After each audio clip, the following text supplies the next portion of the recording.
আসসালামু আলাইকুম। ফেটে যাওয়া দুধ দিয়ে আমি গোলাপ জামুন তৈরি করে নিব। 100 টাকা কেজি দুধ ফেলে দিব কেন, ভাবলাম যে এটা দিয়ে মিষ্টি তৈরি করে খেয়ে নিই। তো যাই হোক, ওই ছানাটাকে আমি ভালো মতো ধুয়ে চিপে পানিগুলো ফেলে দিয়ে নিয়ে আসছি। 1 টেবিল চামচ ময়দা দিয়ে দিলাম, সামান্য পরিমাণে দিয়ে দিলাম বেকিং পাউডার, 2 চা চামচ ভর্তি করে দিলাম গুঁড়া দুধ, 1 চা চামচ দিয়ে দিলাম ঘি।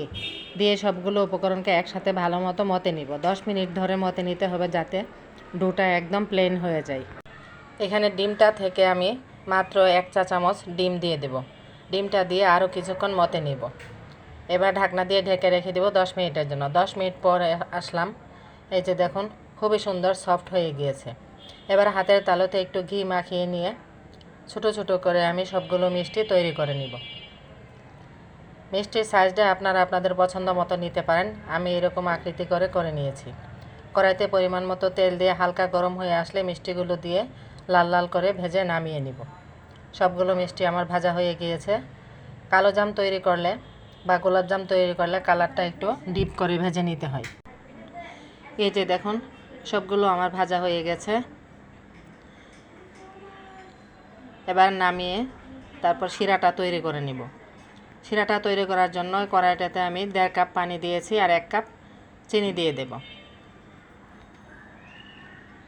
আমি সাদা চিনিটা দিয়েছি, আপনারা চাইলে এখানে লাল চিনিটাও দিতে পারেন। আর একটা এলাচ দিয়ে দিব সুন্দর একটা ঘ্রাণ আসার জন্য। মিষ্টিগুলোকে আগে ভেজে নিতে হবে, পরে শিরা তৈরি করে নিতে হবে। গরম গরম শিরার মধ্যে মিষ্টিগুলো ঢেলে দিতে হবে। আমি সামান্য পরিমাণে লবণ দিয়েছি। লবণটা দিয়েছি স্বাদটাকে ব্যালেন্স করার জন্য।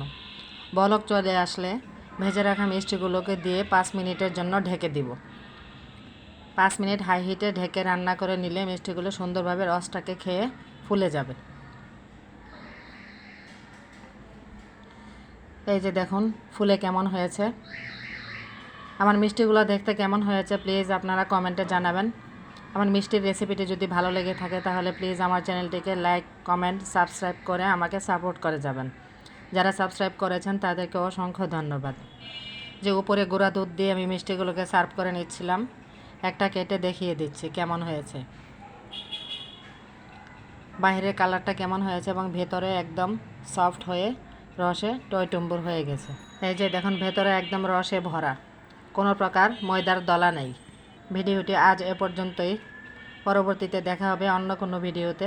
পাশে থাকা বেল আইকনটি বাজিয়ে দিবেন পরবর্তী নোটিফিকেশনটি পাওয়ার জন্য। ভিডিওটি আজ এ পর্যন্তই। আল্লাহ হাফেজ।